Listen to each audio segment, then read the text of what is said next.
Olá, paz do Senhor, sou o pastor J.C. Silva com um foco na lição com a temática Manifestação Pública do Servo em Jerusalém. Seu apoio com sua inscrição no canal é muito importante. Some comigo nesse projeto, se inscrevendo e acionando o sininho para você receber as notificações sempre que houver novos vídeos. Deixe também seus comentários, seu like ou seu dislike, compartilhe o vídeo nas suas redes sociais. Suas interações no canal classificam os vídeos como interessantes e os impulsiona para aparecer ainda mais nas pesquisas sobre essas temáticas na Escola Bíblica Dominical. Demonstre seu interesse neste canal e também ao conteúdo divulgado nele, se destaque como principal fã, interagindo com animações únicas nos vídeos e também nos comentários personalizados e coloridos. Basta escolher uma faixa de investimento clicando no ícone do coração e digitar sua mensagem que vai aparecer de forma destacada nos vídeos. Estou em oração por sua vida e Deus te recompensará. O textuário da lição bíblica de hoje é Marcos capítulo 11, versículo 10, que diz: Bendito o reino do nosso pai Davi, que vem em nome do Senhor, hosana nas alturas. Na verdade aplicado, o pastor Abinaí Vargas, ele afirma que como nosso Senhor Jesus Cristo, precisamos estar alertas para não nos desviarmos do plano de Deus para a nossa vida. O texto de referência está em Marcos capítulo 11, versículos 1 e 2 e também os versículos 4 a 7. Aqui Jesus orientou seus discípulos a buscar o jumentinho que foi utilizado por ele para adentrar a cidade de Jerusalém de forma triunfal, sob os aplausos da multidão que colocava vestes e também ramos no trajeto que Jesus ia passar, forrando aí o caminho para ele passar. O capítulo 11 do Evangelho de Marcos mostra Jesus como exemplo de resiliência e superação, pois mesmo sabendo os riscos de prisão e também de morte que lhes aguardavam em Jerusalém, Jesus ele não se hesitou em adentrar na cidade na forma como entrou para proclamar a sua mensagem de instrução, de confronto, de alerta e de juízo contra o pecado, num evento que entrou para a história, não só do cristianismo, mas também para a história de toda a humanidade, dado o seu simbolismo que é tão rico. A entrada física, visível e também aplaudida de Jesus na cidade de Jerusalém consta aí dos 4 evangelhos. Esse fato, além de dar grande expressão e também notoriedade a esse evento nos dias do ministério terreno de Jesus, como também ao longo da história da igreja, lança um vislumbre escatológico da chegada de Jesus na segunda fase da sua segunda vinda, quando Jesus vai pisar os pés no Monte das Oliveiras ao final da grande tribulação. Quando Jesus ele se dirigiu à cidade de Jerusalém, na altura das cidades Betfagé e de Betânia, nas proximidades do Monte das Oliveiras, Jesus ele enviou 2 de seus discípulos para buscar o jumentinho no qual ele entraria na cidade. Os 2 mensageiros, eles tornaram aí ciente as pessoas em Jerusalém que Jesus ele estava se aproximando e que em breve adentraria a cidade. Esse fato gerou grande expectativa e na chegada de Jesus em Jerusalém, muitos iam diante dele o aclamando como o bendito do Senhor. O fato de Jesus mencionar que o jumentinho ainda não havia sido montado por ninguém, fala aí da exclusividade que Jesus deve ter no que é oferecido a ele e na forma como ele escolhe para se apresentar ao mundo.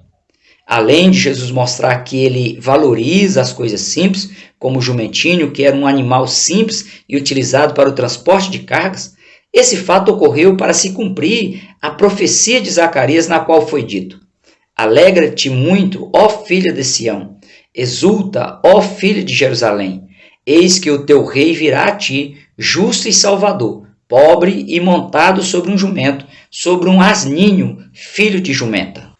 Essa foi mais uma dica divina se cumprindo aos olhos da humanidade para despertar a humanidade a reconhecê-lo como o Messias prometido pelo Pai.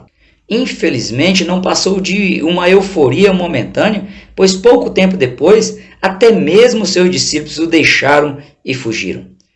Que Deus aí nos ajude, que as euforias humanas não impeçam que o Evangelho de Cristo transforme por completo as nossas vidas e nos dê condições de mantermos fiéis a Jesus até o fim.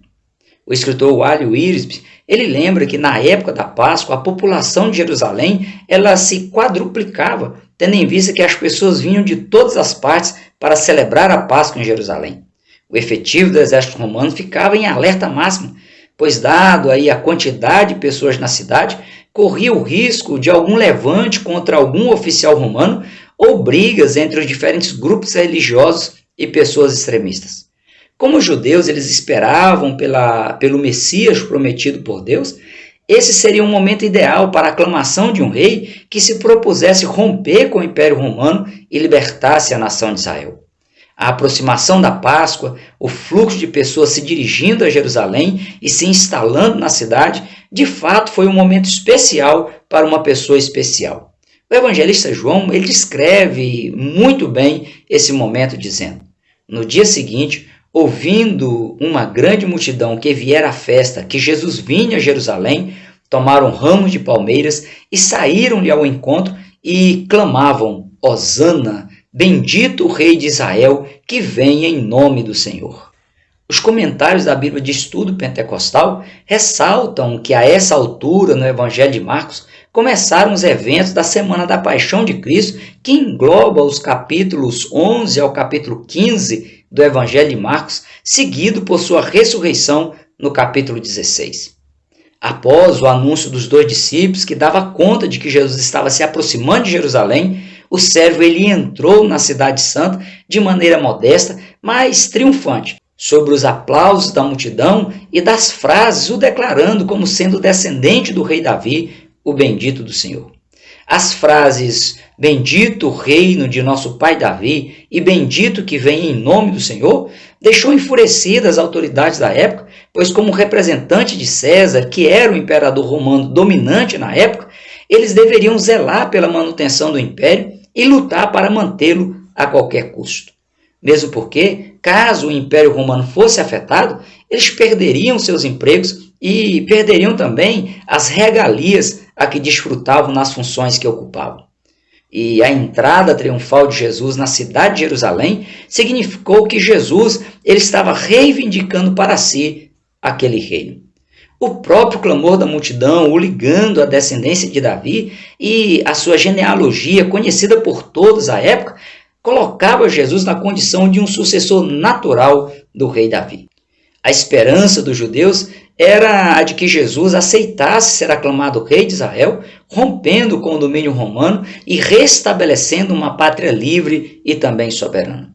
Vale ressaltar que na primeira vinda de Jesus, quando ele adentrou em Jerusalém, sendo aclamado como descendente de Davi, como o bendito que veio em nome do Senhor, Jesus ele não assumiu o reino de Israel porque o seu foco era na missão de evangelizar o mundo, de proclamar a humanidade e convocá-la a aceitar a oferta de salvação feita por Deus Pai na pessoa de Jesus Cristo, o Filho, que efetivou, que consolidou em si o plano de redenção da humanidade. Na sua primeira vinda, Jesus ele se deixou ser preso, foi julgado pelos tribunais religioso, político e pelo júri popular, foi condenado, crucificado e também morreu fisicamente, sendo em seguida sepultado.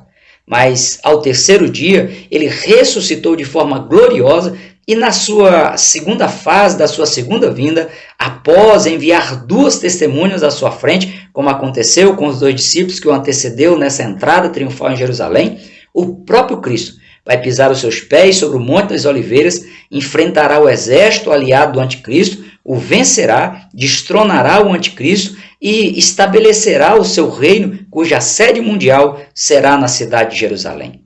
Aquela tarde na qual Jesus entrou de forma triunfante na cidade de Jerusalém foi uma tarde que entrou para a história.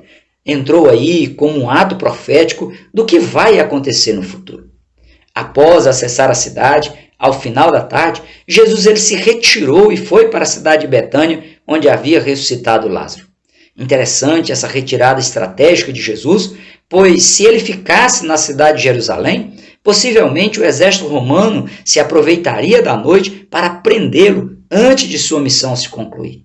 O que foi decepção para alguns, para outras pessoas foi a oportunidade de receber as últimas instruções de Jesus antes de sua prisão, do seu julgamento, da sua morte e do seu sepultamento. No dia seguinte, diz a Bíblia, que Jesus, saindo da cidade de Betânia, ele se aproveitou de uma figueira infrutífera para deixar importantes lições. No vídeo aula da lição 6 deste trimestre, sobre a autoridade do servo, Ficou claro que a figueira amaldiçoada por Jesus, pela aparência dela, ela já deveria ter frutos, mas não tinha, pois era uma figueira estéril. Você querendo, você pode procurar aí no canal e ter acesso ao vídeo aula da lição 6. A semelhança da figueira que enganava as pessoas por sua aparência e atraía as pessoas até ela, as lideranças religiosas, políticas e militares de Israel possuíam aí um aspecto de desonestidade e enganavam as pessoas com suas aparências. Não produziam frutos para a glória de Deus, viviam apenas de aparências. Evidenciavam uma falsa devoção religiosa e vivia também uma falsa santidade. Também, à semelhança da figueira que foi amaldiçoada por Jesus, quem viver de aparências será cortado e será lançado fora.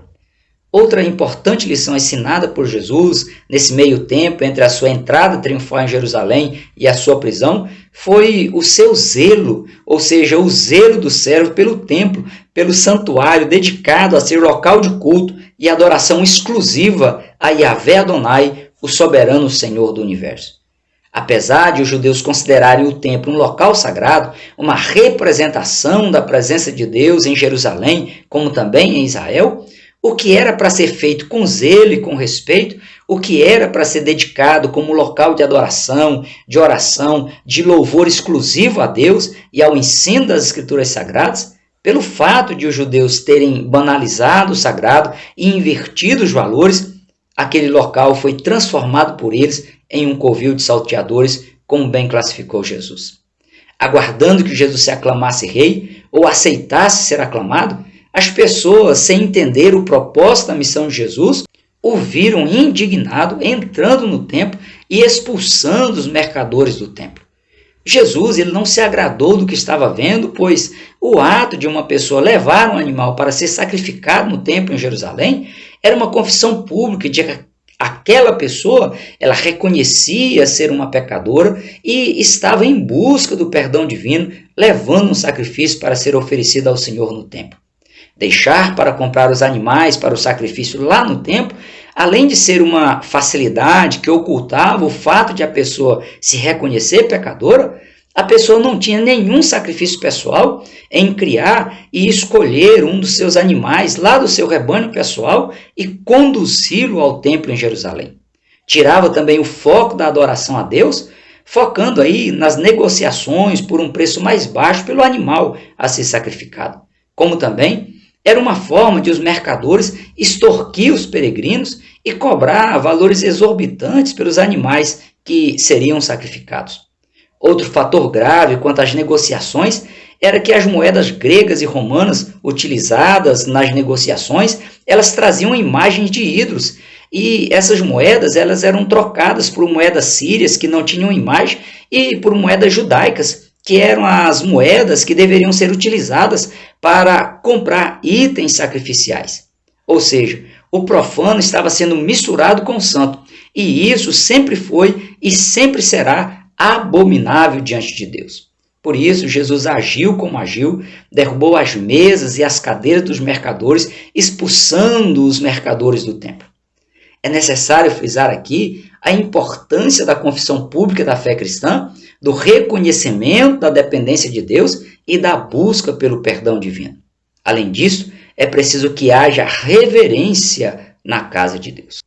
O cuidado pela casa do Pai consumia Jesus como predito pelos escritores sagrados. No que dependeu de Jesus, ele se esforçou para colocar as coisas em ordem, dando exemplo a ser seguido pelas lideranças religiosas. Na forma como o povo estava se comportando, num reflexo do comportamento inadequado das lideranças religiosas da época, inexistia santidade, inexistia separação para Deus, inexistia adoração exclusiva a Yahvé Adonai. Daquela forma, era impossível se aproximar de Deus, serem aceitos por Ele, receber o seu perdão e glorificar o seu nome. Há exemplo de muitas pessoas da atualidade que ocupam posições de lideranças e há exemplo das lideranças religiosas da época de Jesus, ao serem advertidas, ao serem confrontadas pelos ensinamentos bíblicos, ao invés de se consertarem diante de Deus, essas pessoas na época de Jesus passaram a persegui-lo e procuraram uma ocasião para prendê-lo e para matá-lo. Esse comportamento é repetido hoje pelas ações que sorrateiramente invertem os valores cristãos, amenizam e até regulamentam o mundanismo dentro das igrejas. O escritor Devin Mullonet, ele pondera que sem os sequéis, que era a moeda oficial de Israel, a tesouraria do templo entraria em colapso, os sacrifícios não seriam oferecidos, e sem os objetos de cultos, as práticas religiosas haveriam de acabar. Por essas ações realizadas por Jesus no templo, Jesus declarou simbolicamente que o templo ele deixou de funcionar do modo como Deus pretendia que funcionasse. Cabe aqui uma importante reflexão. Como o templo e a habitação de Deus, como é que está sendo conduzido por você os propósitos pelos quais Deus te trouxe à existência? À época, o lugar que deveria ser de intimidade com Deus, o templo em Jerusalém, havia sido profanado. Como está a sua integridade espiritual como templo e habitação do Espírito de Deus? Vale aqui essa profunda reflexão. Assim como profetizado por Isaías, de que o santuário deveria ser conhecido e denominado de casa de oração, lugar de oferecer sacrifícios agradáveis a Deus, a vida humana ela precisa ser o local no qual Deus ele tenha liberdade de ação e também de senhorio absoluto. Não pode haver reservas quanto ao senhorio de Deus na vida do cristão. Conhecedor das Escrituras Sagradas, Jesus ele confrontou as lideranças religiosas da época e, consequentemente, aqueles que estavam buscando facilidades por meio de artifícios humanos na forma de oferecer sacrifícios ao Senhor. Muitos descobriram tardiamente que perderam tempo indo para o templo em Jerusalém sem levar consigo algo para oferecer ao Senhor, ser aceito por Ele e receber o seu perdão. Infelizmente, o mesmo vem ocorrendo com muitas pessoas na atualidade que, apesar de frequentar o santuário regularmente, por adotarem posturas equivocadas, contrárias aos princípios cristãos, estão perdendo tempo e correm o risco de descobrir isso tardiamente. Ao reforçar a profecia de Isaías de que o templo era local de oração, Jesus ele deixou evidente a verdade expressa por Davi no Salmo número 142, versos 1 e 2, que apresenta a oração como um sacrifício oferecido a Deus por quem se propõe a orar. Na sua entrada triunfal em Jerusalém, embora visto como um rei, Jesus ele deixou claro que na sua primeira vinda ao mundo, na condição de um ser humano comum, ele veio não para ser servido pela humanidade, mas para servir a humanidade. Em todos os aspectos, o estilo de vida de Jesus, ensinado e vivenciado por ele, é um exemplo digno de ser seguido. Jesus ele sempre gostou de estar entre as pessoas, em especial entre os seus amigos, como por exemplo, João, Tiago, Pedro, Lázaro, Marta e Maria, dentre outros. Jesus sempre condenou a falsa religiosidade e a falta de santidade, tanto de pessoas que exerceram e também exercem lideranças, quanto de pessoas que deixam de seguir as instruções sagradas para se apegar a normas e práticas humanas. O desprezo, a banalização do sagrado e a inversão de valores fizeram com que o templo ele perdesse a sua função de adoração exclusiva ao Senhor e fosse transformado em um local de comércio, de exploração, de busca por facilidades criadas pelos artifícios humanos na tentativa insana e também incapaz de alcançar o perdão divino. A ação de Jesus, ela enfatizou a necessidade de cada pessoa resgatar o verdadeiro significado do ambiente que o templo possui para si, como um local para a oração e para a verdadeira adoração a Deus Pai em espírito e em verdade. Ore a Deus com toda a sua alma para que você possa reconhecer a verdadeira importância da casa de Deus para a sua vida, para a sua família e também para a nação da qual você faz parte. Por hoje nós ficamos por aqui. Até o próximo encontro, se Deus quiser. Prossiga na paz do Senhor.